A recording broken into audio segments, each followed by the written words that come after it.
Bonjour et bienvenue. Nous allons attendre quelques minutes si les quelques inscrits supplémentaires arrivent et se connectent. Comme ça, on aura le même contenu pour tout le monde. Je le dis maintenant, je le répéterai pour les nouveaux arrivants. On a un onglet questions-réponses normalement en haut de votre écran qui permet de collecter justement les questions et les réponses au fur et à mesure. Sachant qu'on aura un petit temps justement pour les réponses après chaque présentation.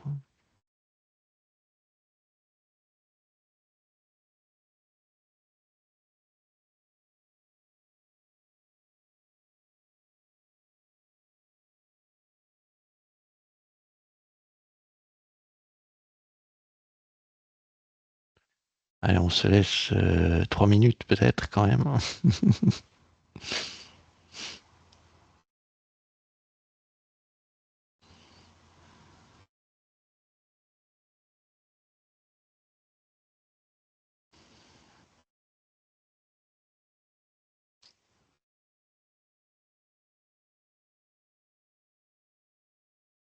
Sachant que ce webinaire est enregistré, les retardataires pourront éventuellement le reprendre depuis le début.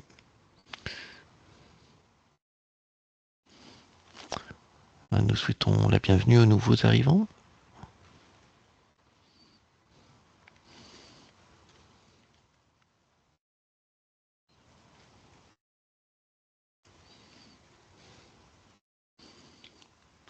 Encore un petit temps d'attente pour laisser du temps aux inscrits de se connecter. Et puis on va commencer doucement. De toute façon, il y a pas mal de contenu et les retardataires pourront suivre sans difficulté.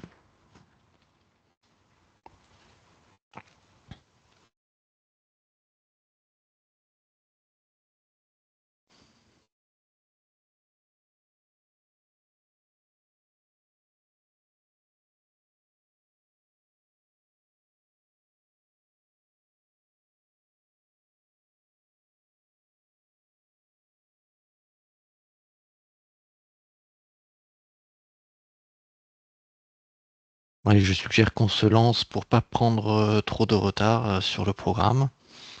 Je vous souhaite la bienvenue dans ce webinaire du projet européen Codex.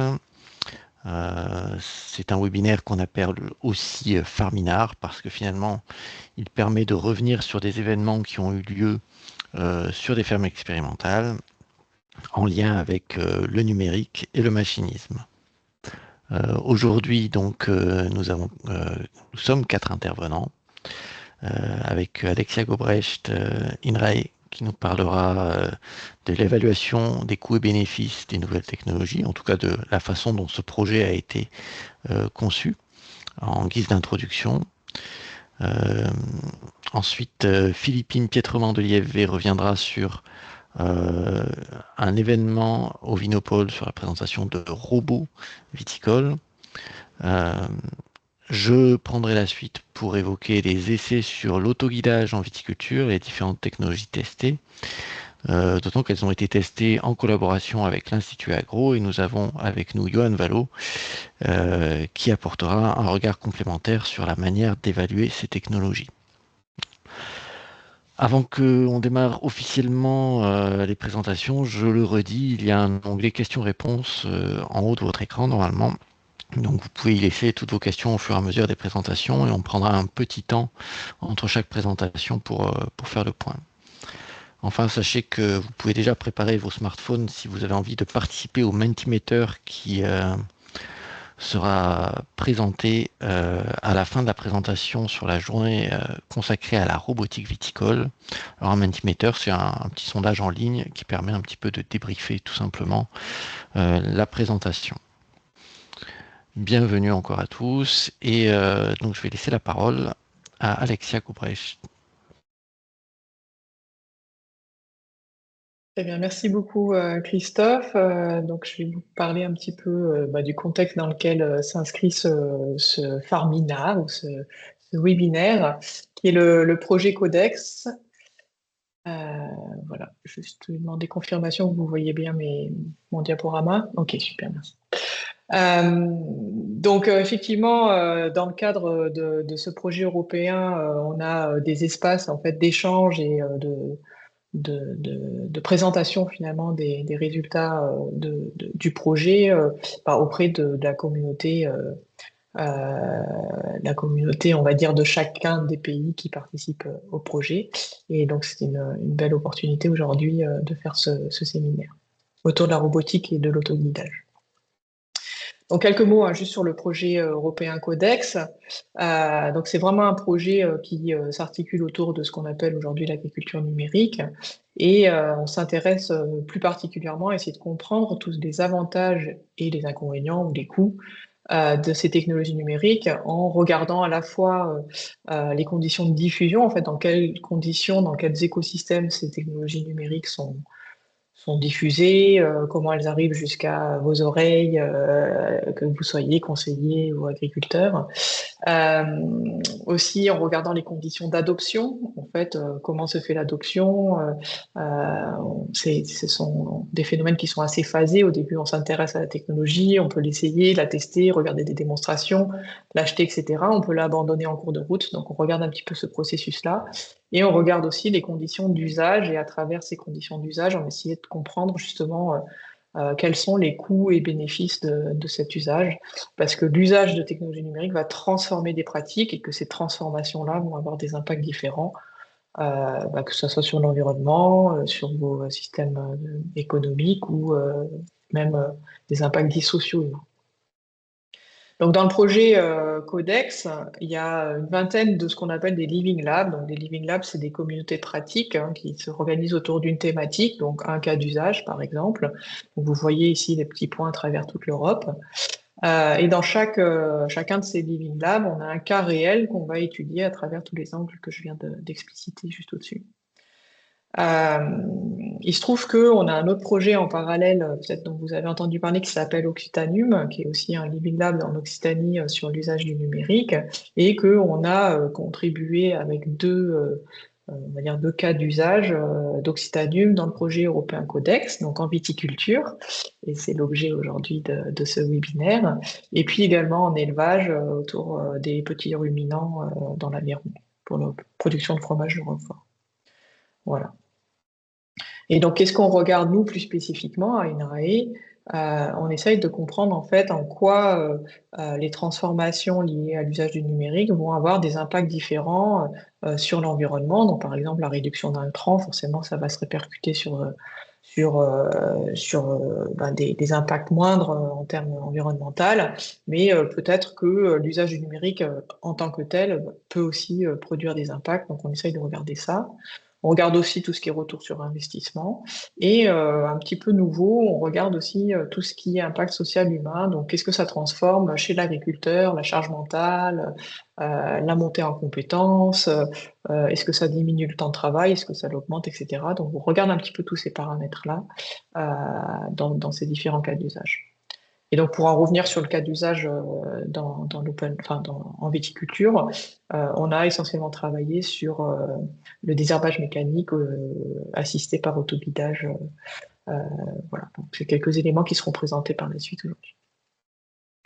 Alors, dans Codex, on fait quelques démonstrations physiques. Il y avait eu une démonstration sur le tracteur autonome en 2024 à l'IFV, pardon. Et puis, donc, c'est farminaire ou webinaire comme aujourd'hui. Et donc, je vais laisser la parole à Philippine et puis ensuite Christophe et Johan qui vont décliner plutôt les aspects, on va dire, innovation en viticulture. Voilà. Et vous aurez les slides, mais si vous voulez en savoir plus, à la fois sur Codex, vous avez quelques newsletters et les projets européens sont traduits, donc vous avez pas mal de choses en français. Et puis sur Occitanium aussi, vous pouvez aller voir le site internet. Voilà, je vous remercie, puis je laisse la parole à Philippine. Merci Alexia. Donc l'idée c'est de revenir sur l'événement Viti Vini Vici qu'on a accueilli l'été dernier à l'IFV au Vinopole. C'est une journée qu'on a dédiée cette année à la robotique. le public présent a pu observer 6 robots, à la fois les observer en action, mais aussi les prendre en main. Ce ne sont pas que les démonstrateurs qui sont venus, ce sont aussi les visiteurs qui ont pu prendre en main ces robots durant cette journée. Donc, on ne pourra pas vous faire tout à fait revivre la même expérience aujourd'hui, mais on va revenir en images sur ces 6 robots ce soir.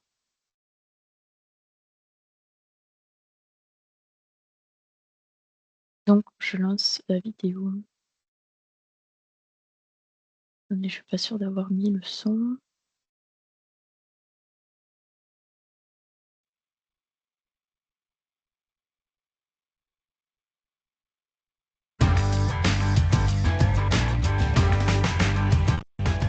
C'est un tracteur 100% électrique, autonome et qui collecte des informations. Une partie importante qui est le toit avec 4 ordinateurs, 10 caméras, qui nous permettent d'importer des logiciels.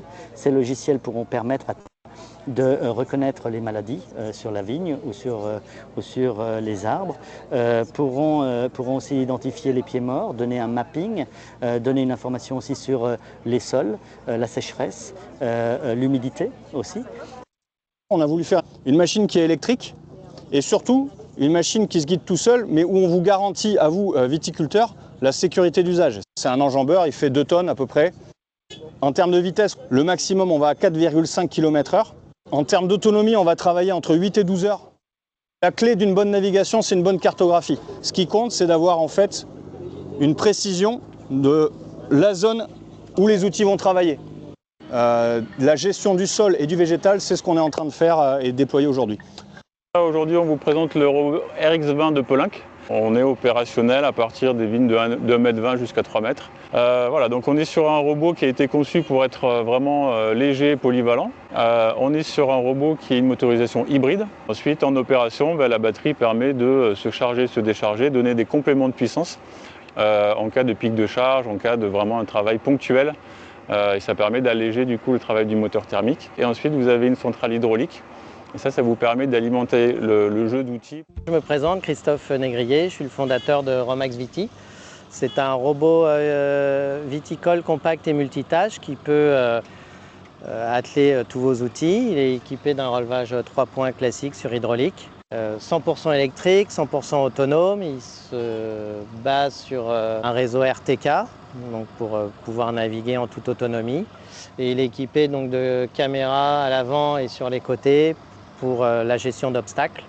Aujourd'hui, il est présenté en travail du sol. Donc il est équipé de perches. Sur les perches, il y a les interceps électriques et une tondeuse de chez Boisselet qui s'appelle l'Intégramme. La machine électrique, il est pilotable à distance. Donc là, Stéphane, sur le smartphone, quand il démarre le robot, il a la capacité de pouvoir régler le couple de palpation et il peut régler aussi la puissance de la lame. L'intercept électrique, l'opportunité qu'on a au siècle électrique, c'est la rapidité de retour. Donc là, quand vous allez voir fonctionner, il va passer le pied, il va vite revenir derrière. Donc on a quand même un travail qui est plutôt bien fait autour du pied. Pourquoi on a voulu une machine très compacte? Pour vous éviter de prendre des risques avec vos enjambeurs dans des parcelles à forte pente. La machine, elle monte des pentes à 53%. 2, c'est une machine qui est capable de travailler dans des dévers jusqu'à 20%. 3, on veut limiter au maximum l'impact au sol. On a la chance d'avoir 1,30 m de chenille au sol. Avec son poids à vide de 1080 kg, 1300 kg chargé, bouilli, plein de carburant fait, vous êtes sur un impact au sol à 196 grammes du centimètre carré. On a un support pour mettre toute la rampe de pulvée et pour la stocker en même temps. Et à partir de ces points d'ancrage, de mettre le système de relevage pour le travail du sol.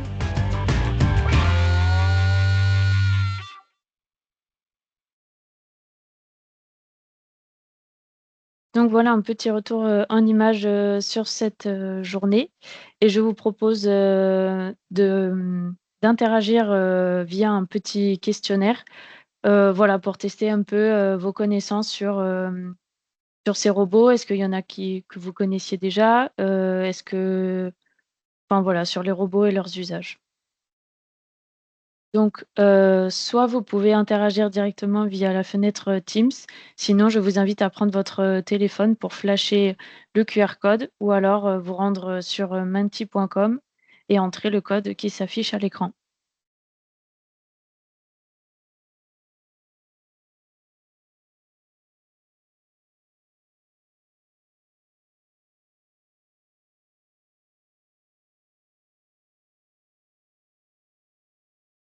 Donc la première question, parmi les robots présentés, quels sont ceux que vous connaissiez déjà?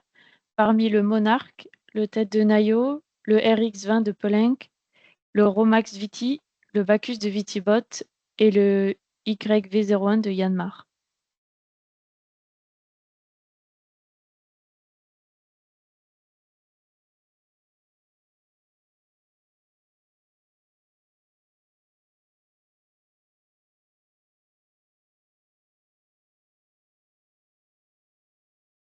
Je pense que tout le monde a répondu. Oui, je pense aussi. Ah, ça bouge encore un peu. Bon. Question suivante. Pour quelle fonction investiriez-vous dans ce type de robot? En effet, ces robots peuvent réaliser plusieurs fonctions.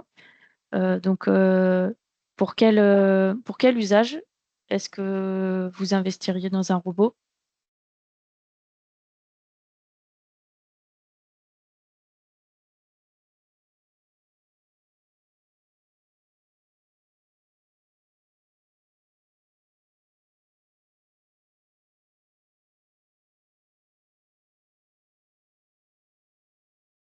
Moi, je crois que c'est clair, le travail du sol sous le rang est largement en tête.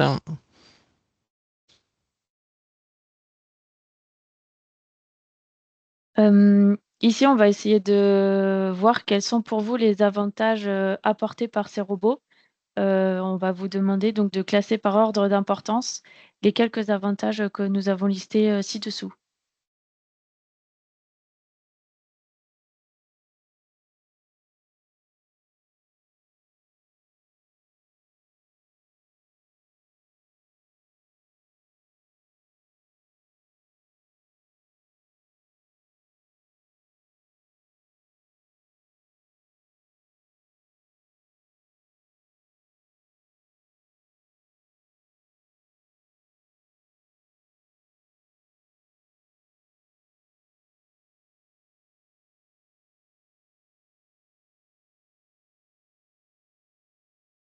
Le gain de temps arrive en tête, suivi du confort de l'opérateur.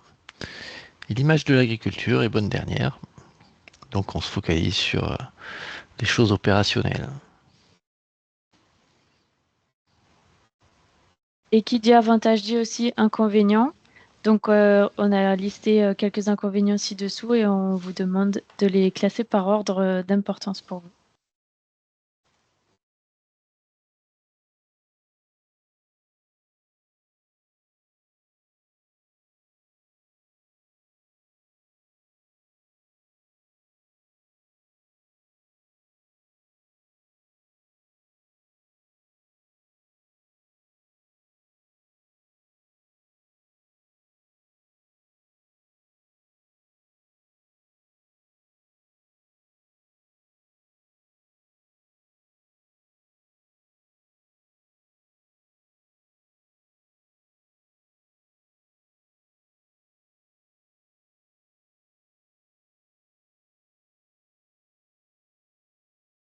Alors c'est intéressant parce que la complexité d'usage apparaît en numéro 1.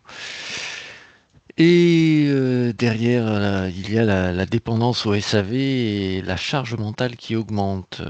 Alors, est-ce que c'est spécifique aux robots ou à toutes les solutions numériques? On peut se poser la question. L'impact environnemental du numérique arrive seulement en 4e position. Merci pour votre participation au passage. Merci pour votre participation justement à la complexité d'usage. C'était un peu le défaut qu'on voulait démentir via notre prise en main sur site. L'idée, c'était que vraiment monsieur et madame tout le monde puisse prendre en main le robot. Donc il faudra contacter ceux qui ont pu venir à cette journée-là pour avoir leur avis sur l'idée. Et en commentaire, on a effectivement et le coût, effectivement. On pourra l'aborder effectivement longuement, cette question du coût des robots en viticulture. C'est bon pour toi, Philippine?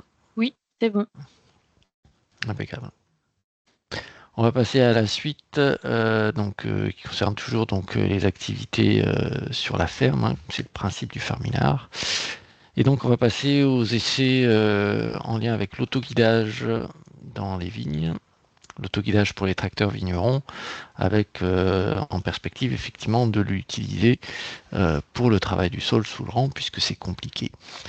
Je vais vous présenter ici quelques enseignements du projet CASDA Guide à Vigne avec 2 technologies qui ont pu être testées, et puis Johan Valo complétera cette première approche que je vous propose. Donc on a commencé par tester donc, du guidage GNSS RTK, donc avec une antenne, un abonnement en correction, un volant électrique à installer dans la cabine du tracteur, capteur d'angle sur les roues et écran de contrôle en cabine. Alors l'écran de contrôle, il n'est pas là simplement pour faire joli ou pour constater que ça se passe bien ou pas bien, mais on le verra, ça fait partie des avantages d'avoir ce type de guidage, d'avoir une console en cabine qui donne des informations et qui permet de tracer des opérations. C'est ce qui va avec en fait cette solution d'autoguidage. Donc c'est le petit bonus qui vient avec cette solution. Alors il y a 2 modes de guidage utilisables dans le vignoble avec ce type de technologie de guidage. La ligne AB, que l'on duplique à gauche et à droite, donc à partir d'un point A d'entrée dans le rang, de point B sortie dans le rang. En fait, on trace des parallèles et donc c'est très simple à utiliser du moment qu'on a des vignes très rectilignes, puisque cette technologie finalement, elle va vraiment suivre ce cap, c'est cette ligne, mais elle fait abstraction d'éventuels défauts d'alignement des rangs dans le vignoble, donc ça marche très bien dans une situation très cadrée, des vignes plantées au RTK par exemple, on n'a pas trop de surprises. Le deuxième mode de fonctionnement, c'est la ligne caractéristique. Alors j'ai volontairement forcé le trait là en vous montrant des rangs avec des courbes. Dans la réalité, c'est moins prononcé que ça évidemment, mais ne serait-ce que 10 ou 20 cm sur plus de 2 mètres d'écartement, c'est beaucoup en fait pour travailler avec des intercepts. Et donc les lignes caractéristiques, contrairement aux lignes AB, on les enregistre une par une. Donc c'est un travail assez pénible, assez long. Et surtout, il faut être sûr de soi au moment de l'enregistrement des lignes, parce que finalement, c'est ce qui va être rejoué après, tant qu'on conserve ces lignes-là pour travailler avec le tracteur. Mais par contre, voilà, ça permet dans l'absolu de travailler sur des rangs irréguliers avec des écartements variables. La deuxième technologie qui a été testée, c'est le guidage LiDAR. Le guidage LiDAR, donc vous pouvez le voir sur la diapo, vous avez un petit boîtier fixé sur un mât à l'avant du tracteur qui fait un balayage laser finalement à gauche et à droite et devant. Et donc qui va intercepter, en fait ce faisceau laser va être intercepté par les pieds de vigne. Et donc c'est assez simple puisqu'il n'y a pas d'arpentage préalable à faire, il n'y a pas de définition de ligne préalable à faire, on rentre dans n'importe quelle parcelle et à partir du moment où le capteur LiDAR voit quelque chose à gauche et à droite, il va via le volant électrique et via le capteur d'angle sur les roues positionner le tracteur au milieu. Donc c'est une autre façon de faire qui s'adapte du coup sans difficulté à tout type de vignoble, à condition que ça soit quand même pas trop le bazar. Pardonnez-moi l'expression, mais effectivement, quand vous avez beaucoup de sarments, comme vous voyez là sur l'image, ou beaucoup de végétation auprès des souches, forcément, ce seront des éléments qui peuvent impacter le guidage, puisque ça va donner une interception du faisceau à l'avant du tracteur. Alors, comment mesurer la précision une fois ces 2 technologies présentées? On a 2 options, on peut suivre les indications qu'on a en cabine avec le guidage GNSS RTK, ou on peut aller le mesurer sur le terrain grâce à des repères fixes, et c'est un peu l'option qu'on a choisie, parce qu'on aime bien faire des mesures et les répéter souvent, donc en fait on marque des positions théoriques de départ et d'arrivée, marquage aux roues, et on va parcourir 100 mètres, et on va répéter cet exercice plusieurs fois pour voir à quel point la technologie est répétable et fiable dans le positionnement du tracteur. Et donc typiquement à la fin, voilà, on va mesurer des écarts par rapport aux repères fixes qu'on avait, donc des écarts positifs ou des écarts négatifs quand on vient un peu marcher sur la ligne sur le côté. Donc ça c'est très facile à faire, c'est un petit peu long parce qu'il faut le répéter, mais ça donne des résultats intéressants, et vous allez le voir, avec les lignes AB, en fait, ou avec un cap tout simplement, on a des résultats qui sont plutôt bons, mais qui sont plutôt bons à partir du moment où on a une certaine vitesse en fait qui se met en place avec le tracteur. C'est-à-dire trop lentement, on avait des gros écarts mesurés aux roues. Et à partir de 4 km/h, on était plutôt bon, et même très bon, puisqu'on avait des écarts réellement mesurés aux roues inférieurs à 2 cm. Et on voit accessoirement que si on regarde simplement ce qui est écrit sur l'affichage en cabine, il est beaucoup plus optimiste en fait que la réalité, mais il n'est pas si mauvais que ça quand même. Inversement, quand on suit une ligne caractéristique, le guidage il va se faire, hein, on arrive quand même au bout de la ligne qu'on s'est fixé. Par contre, les écarts, que ce soit à 4 ou 6 km/h, sont beaucoup plus importants que ce qui est affiché sur la console en bout de rang. Les écarts mesurés aux roues, c'est plutôt de l'ordre de 10 cm. Alors pour nous, c'est déjà presque trop pour la plupart des outils intercept pour arriver à se guider correctement. Et surtout, ça pose une question importante qui est la question du décalage de ces écarts-là quand on va prendre les rangs à l'envers. Hein, puisqu'on peut avoir un décalage qui se superpose et donc qui peut être assez gênant. Petite question en direct que je vois dans le chat, est-ce qu'on a évalué l'incidence du patinage? Alors ici non, on était là vraiment sur quelque chose de stable et sans patinage. Mais oui, c'est une question pertinente.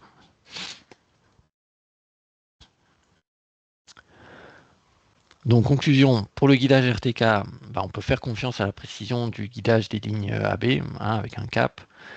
Ça marche plutôt bien, et dans les rangs irréguliers, le guidage sur ligne caractéristique, pour nous, a montré des limites en précision et en régularité.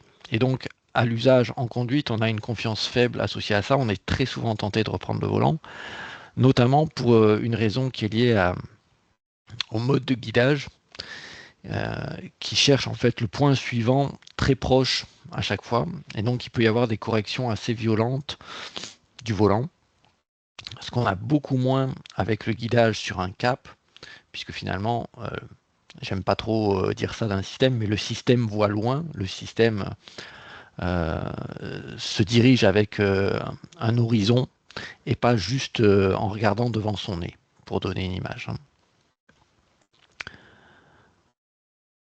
Donc pour toutes les interventions qui concernent l'interrang, finalement, cette précision, elle peut suffire dans les deux cas, ligne caractéristique ou ligne AB, mais pour le désherbage mécanique sous le rang, c'est un petit peu limitant quand même d'avoir des écarts à plus de 10 cm. Le chef de culture, lui, il a été plutôt convaincu par les lignes AB, alors que le conseil lui avait fait faire des lignes caractéristiques. Il n'a pas exprimé de besoin d'une précision supérieure. Hein.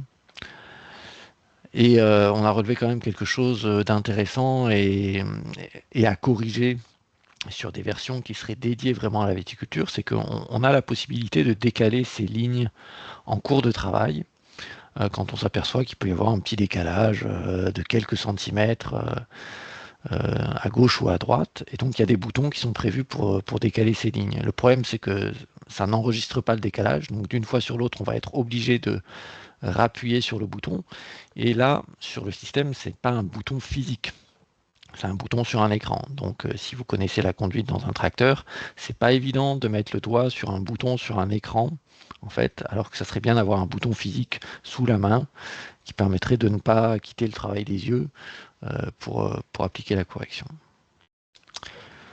Dernier point sur ce système de guidage, il y a quand même une dépendance aux paramètres initiaux, c'est-à-dire que la ligne AB, elle est bonne à condition qu'elle soit bien créée par rapport au rang réel.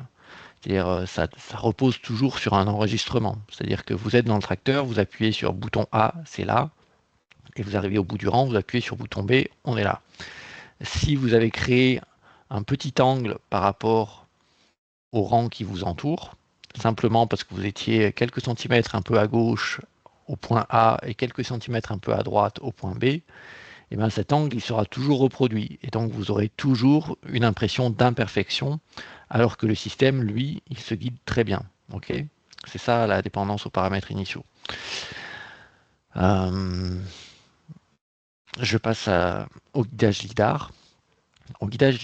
Pour évaluer la précision du guidage lidar, on s'est appuyé seulement sur les repères fixes sur lesquels s'appuie justement le guidage pour centrer le tracteur.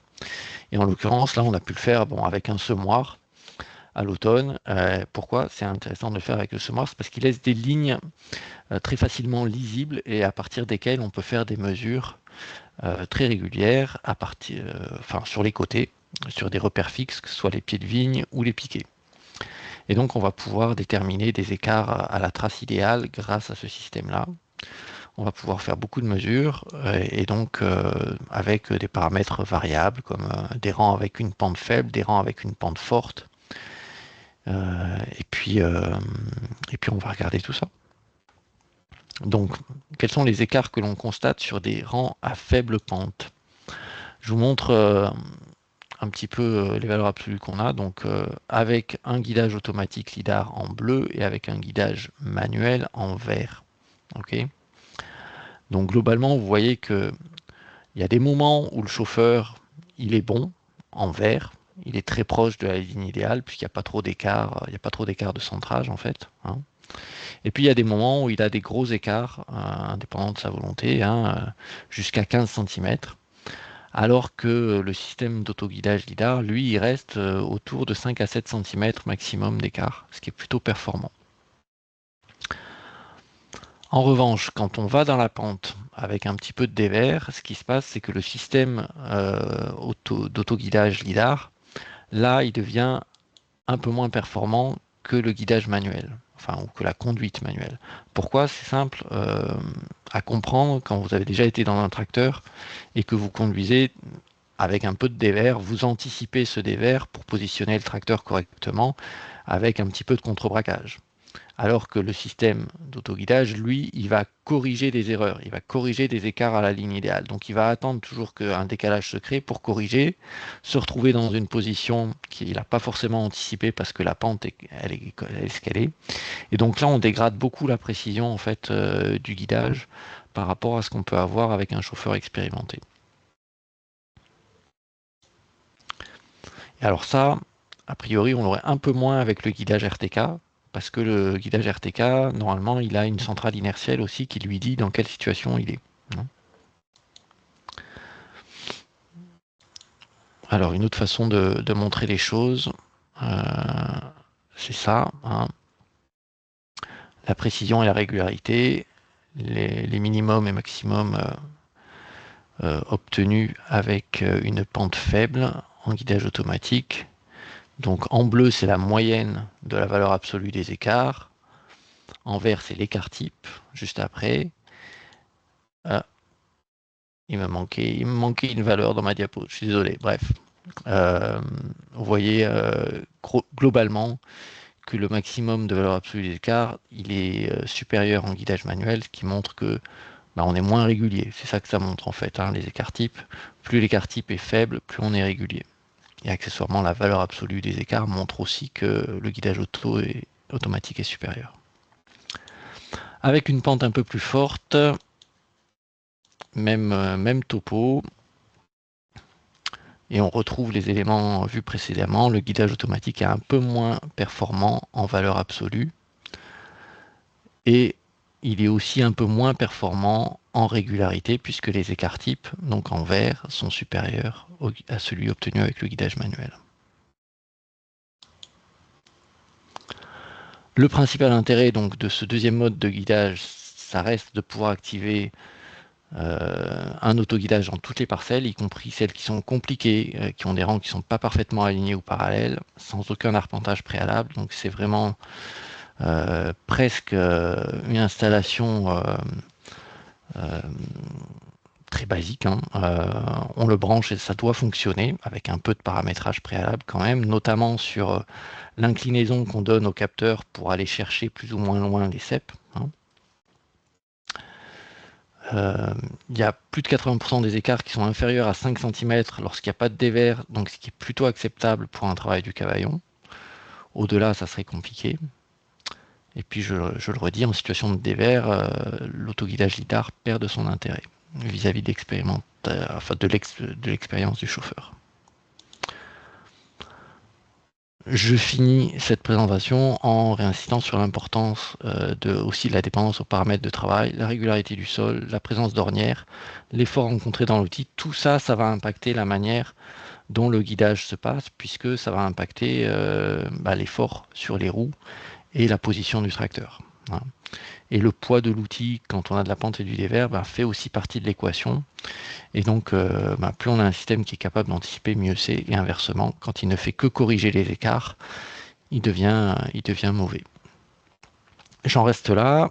Vous pouvez mettre des questions s'il en reste. Et puis, je vais passer la parole à Johan. Merci Christophe et bonjour à tous. Du coup, tac, je vais partager fenêtre.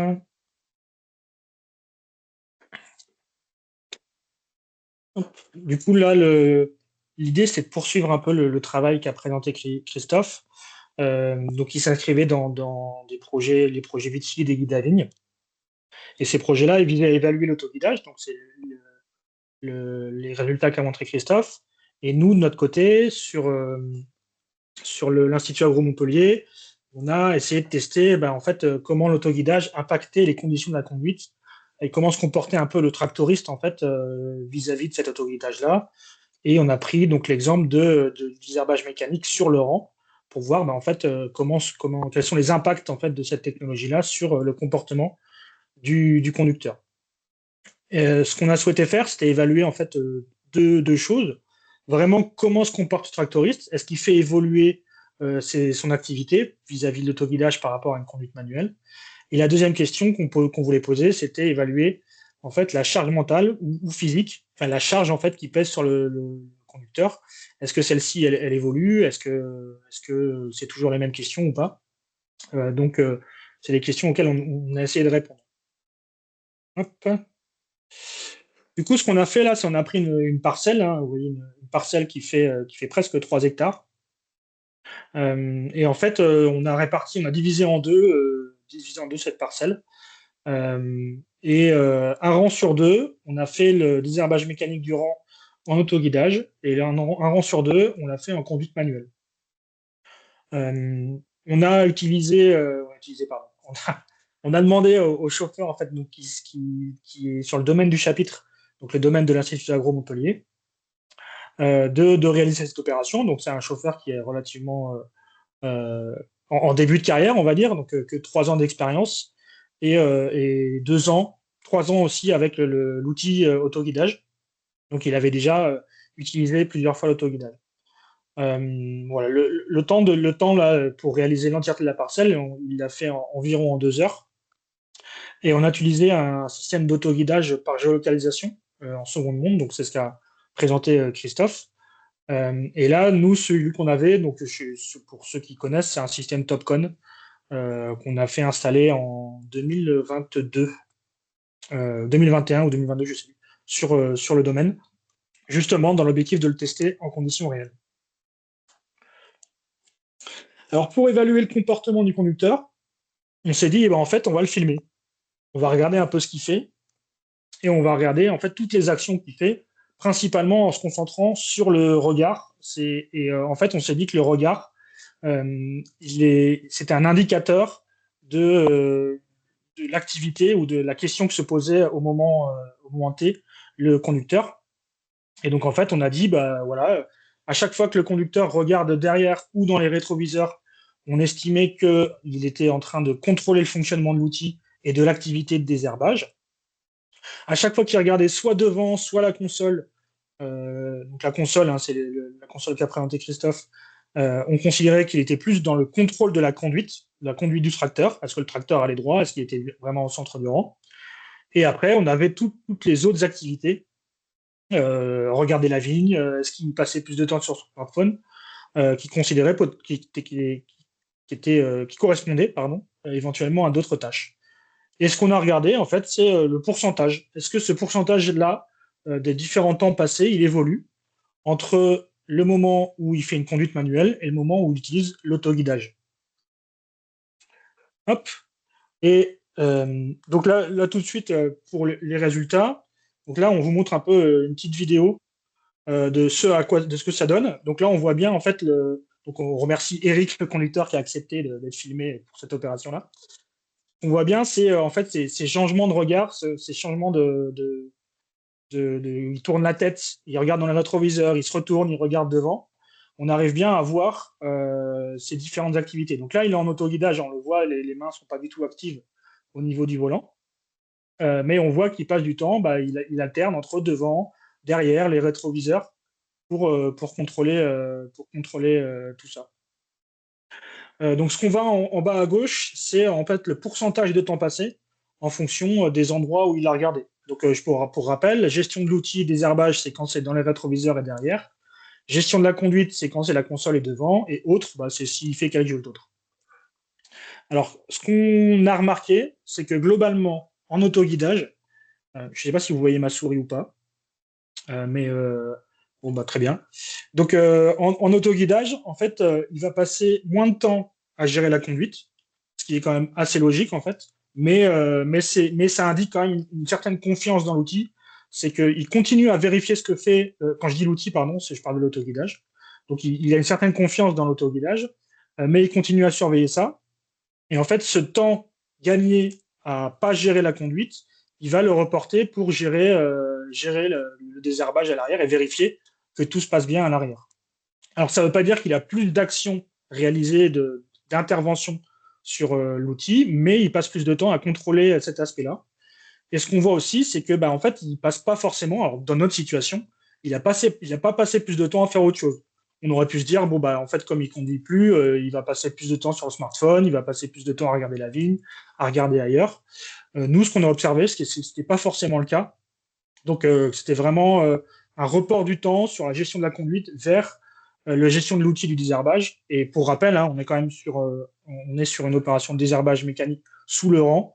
Donc, c'est peut-être ça aussi, cet aspect-là, qui fait qu'il passe plus de temps parce que c'est une opération qui est mentalement un peu plus chargée que d'autres opérations.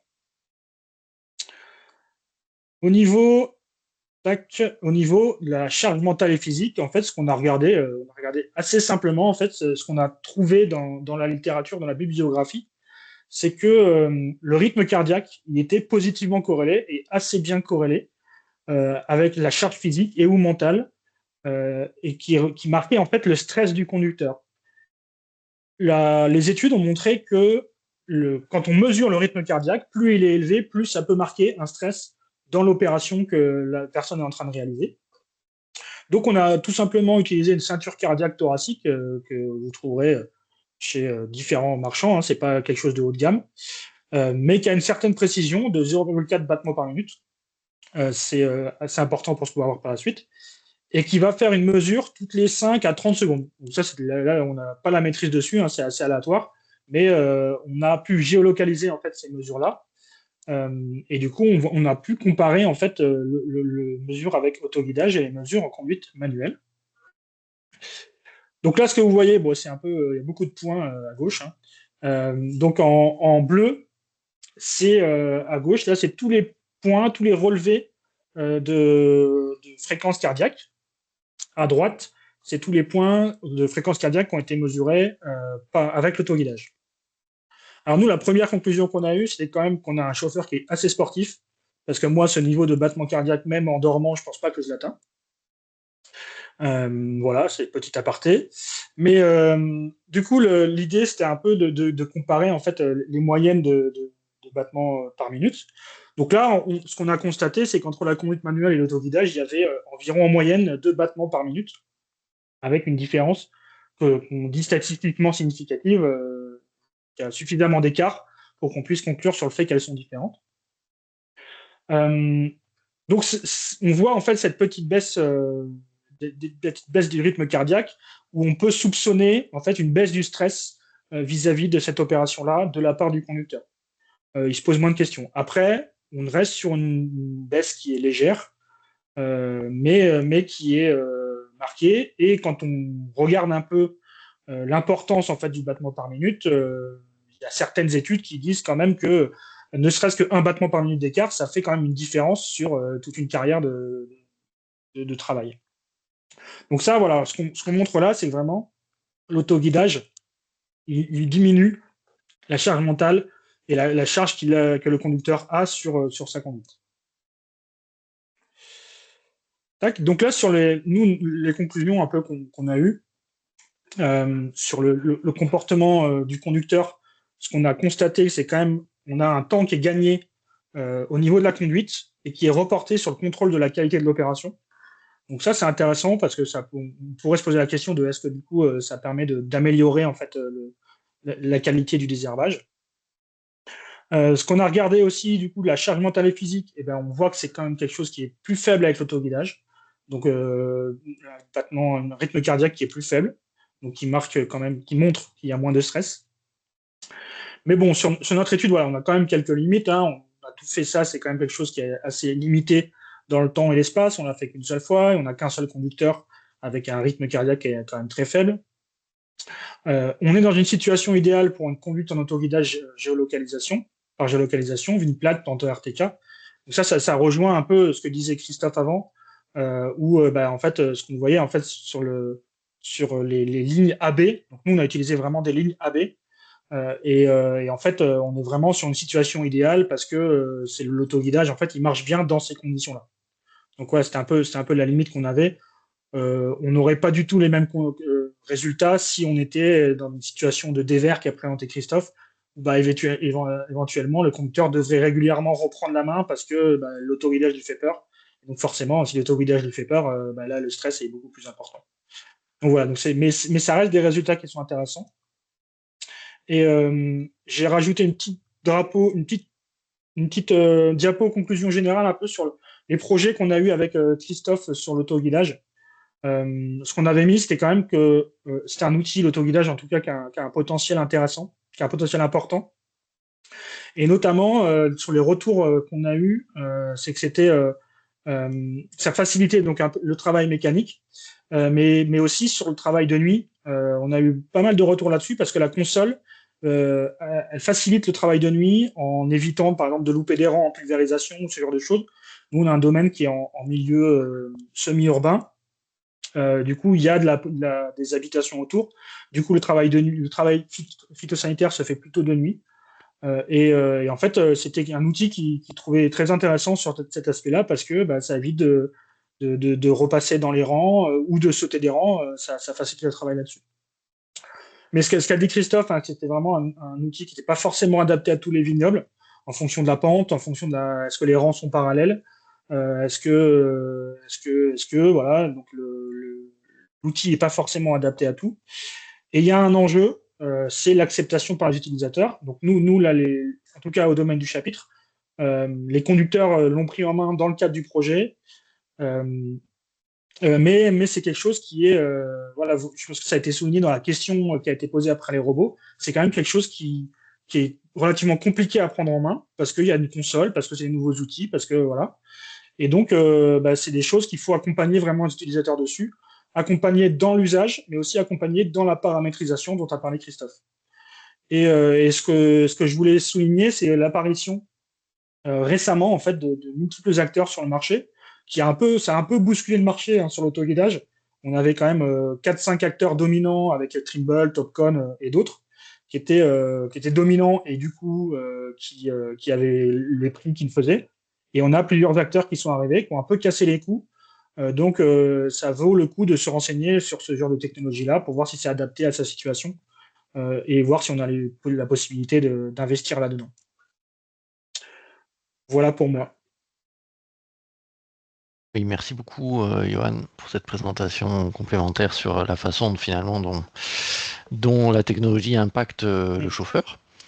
Il y a d'autres systèmes de guidage, hein, notamment la vision 3D pour repérer un andin, etc., qu'on n'a pas testé dans le cadre de ce projet, qui permettent d'être moins dépendants d'une trace GPS, mais en tout cas, on va retrouver après les mêmes impacts, je pense, à l'usage, puisque et tu as bien fait de le dire à la fin, il y a quelque chose qu'on n'a pas beaucoup développé, mais quand on parle de résultats de régularité, de résultats de précision, il y a du paramétrage derrière en fait.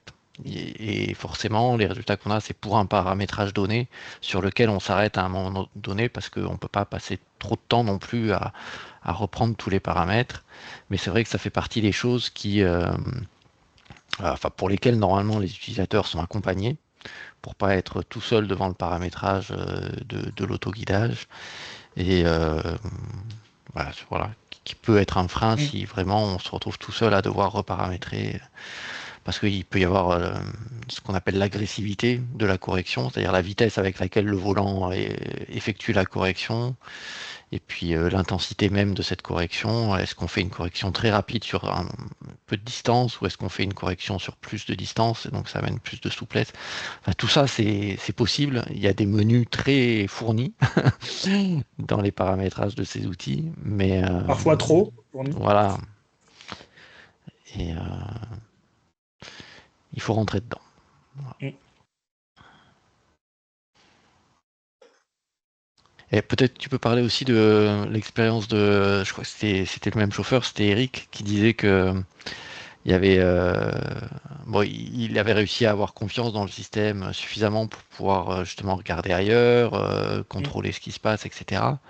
Mais à un moment donné, il disait aussi, finalement, avant j'avais les mains sur le volant, j'étais tenu en fait au volant. Et là, en fait, il savait pas trop. Enfin, ça change un petit peu la posture aussi parce qu'on sait pas où se tenir, quoi. Oui, oui, en fait c'était aussi ça c'est un aspect qu'on n'a pas pu tester, mais je pense qui serait intéressant et qui intéresserait notamment d'autres acteurs, je pense comme la MSA ou ce genre de questions. C'est vrai que en fait, avec l'autoguidage, on peut pas toucher, enfin avec l'autoguidage géolocalisation lidar, dans lequel on a un moteur sous le volant, on ne peut pas toucher le volant. Si on touche le volant, l'autoguidage s'arrête. Donc c'est une sécurité qui permet au conducteur de reprendre rapidement la main. Mais c'est vrai qu'en cours de conduite, et quand l'autoguidage est actif, et ben, ça veut dire que le chauffeur n'a plus trop de points d'appui qu'il peut avoir au niveau des mains lors d'une conduite manuelle. Et donc ça, c'est des questions qu'on se posait. Est-ce que ce manque de points d'appui, ça peut avoir un impact sur les mouvements du conducteur, où on voit que potentiellement, il bouge un peu plus sur lui-même, il est plus soumis au chaos du tracteur que lorsqu'il a le point d'appui au niveau du volant. Alors ça, c'était effectivement un élément. Et puis, il y avait le contrepoint de ça, c'était aussi le témoignage d'un utilisateur lors de la démo sur le site de Gaillac l'an dernier, où finalement, alors c'était un système intégré de première monte sur un tracteur Fendt, avec beaucoup de choses bien pensées, dont les corrections de ligne sur un bouton physique sous la main, etc. Et lui, alors il disait que c'était vraiment un bénéfice important par rapport à sa posture, justement, et que ça lui avait apporté du confort, et notamment par rapport à ses problématiques de mal de dos, etc. C'est vraiment quelque chose qui validait de ce point de vue-là. Alors avec un poste de conduite qui est conçu pour dans un système de première monte, quoi, évidemment. Je pense que ce que ça montre aussi, c'est c'est quand même une technologie qui est venue de la grande culture et qui a besoin de s'adapter encore à la viticulture sur certaines fonctionnalités. Et on a des constructeurs voilà, qui commencent à amener, je pense que Fendt a développé son système spécialement pour la viticulture.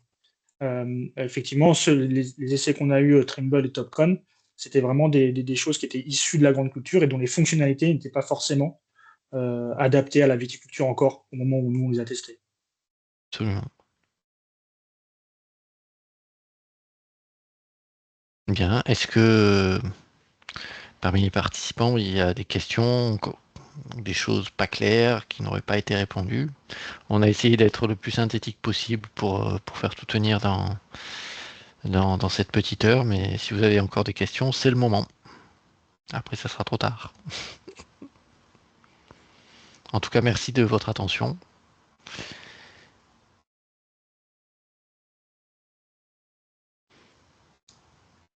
N'hésitez pas si vous voulez vous manifester dans le chat ou dans les questions-réponses.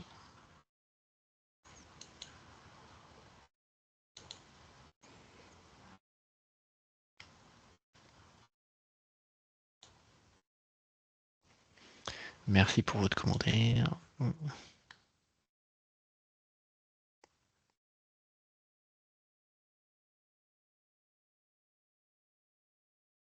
Alors, on a une question qui est pertinente, qui est l'analyse du coût finalement des robots versus l'autoguidage. Alors aujourd'hui, les coûts sont pas comparables, mais derrière cette question, ce qui est intéressant, c'est l'automatisation progressive des agroéquipements. Alors en vigne en particulier, l'autoguidage aujourd'hui, c'est un coût d'équipement, on va dire, qui est compris entre 8 000 et 20 000 euros. Hein. Dis-moi, Johan, si je me trompe, mais c'est vrai qu'avec les nouveaux acteurs, les coûts ont pas mal bougé. Et ce surcoût-là, en fait, permet d'utiliser donc le tracteur existant avec les outils existants, etc. Le robot, c'est une approche un peu différente. Aujourd'hui, sur un robot, on ne peut pas mettre tout l'équipement existant, on n'a pas la même polyvalence, mais par contre, on libère complètement le chauffeur de cette tâche de conduite et d'alignement et de précision toute la journée, etc. Donc, pour moi, l'autoguidage, finalement, c'est juste une étape intermédiaire si on veut goûter au bénéfice de ne pas avoir absolument à porter son attention tout le temps sur le volant. C'est une étape intermédiaire aussi avant la robotisation, peut-être parce que tant qu'on conserve un volant sur la machine, eh ben, les questions de déplacement entre parcelles, sur route ou sur les chemins ne se posent pas. Mais effectivement, il y a une base technologique commune qui est utilisée. C'est la position RTK, si tu veux compléter. Non, je confirme ce que tu dis sur les tarifs. Hein. Nous, les autoguidages qu'on avait eu au début du projet, donc il y a 3-4 ans, c'était 15 000 euros. Aujourd'hui, là, les nouveaux acteurs, ils ont un peu cassé les prix, donc effectivement, on tombe même à 7 000 euros, je crois, sur certains acteurs. Donc, c'est pas du tout le même ordre de grandeur que d'un robot, mais en même temps, un robot, ça remplace pas un tracteur, mais c'est presque un tracteur. Moi, ce que je voulais quand même rajouter, c'est que pour l'instant, en tout cas, la législation ne permet pas d'avoir un tracteur qui n'a pas de chauffeur, alors qu'elle autorise les robots. Donc, je pense que d'un point de vue coût, c'est aussi un impact, c'est-à-dire qu'on ne peut pas. Voilà, un autoguidage ne libérera jamais, pour l'instant, en tout cas, ne libère pas de conducteur. Je lis le nouveau commentaire. Donc l'intérêt du robot est limité lorsque l'opérateur doit garder un contrôle visuel sur la parcelle. Oui, c'est-à-dire c'est la supervision en fait des robots. Alors effectivement, c'est une des limites en ce moment. Cela dit, cela permet quand même à un certain nombre d'opérateurs de rester dans la zone de supervision du robot pour faire d'autres opérations, notamment au printemps, épamprage, relevage, travaux en verre. On peut rester dans le rayon d'action toléré pour la supervision du robot et travailler en même temps. Et après, on a déjà vu à l'œuvre des solutions d'autonomie qu'on appelait augmentée, c'est-à-dire avec un système certifié par le constructeur pour fonctionner en toute sécurité, sans supervision humaine directe sur la parcelle, mais avec une analyse de risque en amont très poussée pour identifier tous les passages, tous les risques en fait afférents à un passage non prévu de randonneurs, de véhicules, etc. Donc ce qui implique de fermer les accès ou de mettre des panneaux adéquats partout et de garder quand même une supervision à distance avec le smartphone. Donc je pense que c'est des choses qui vont arriver, mais vous avez raison de le souligner, aujourd'hui ça peut être une limite perçue en tout cas.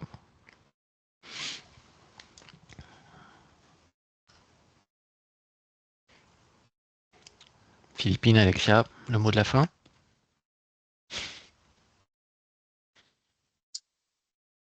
Le dernier commentaire de notre Bon.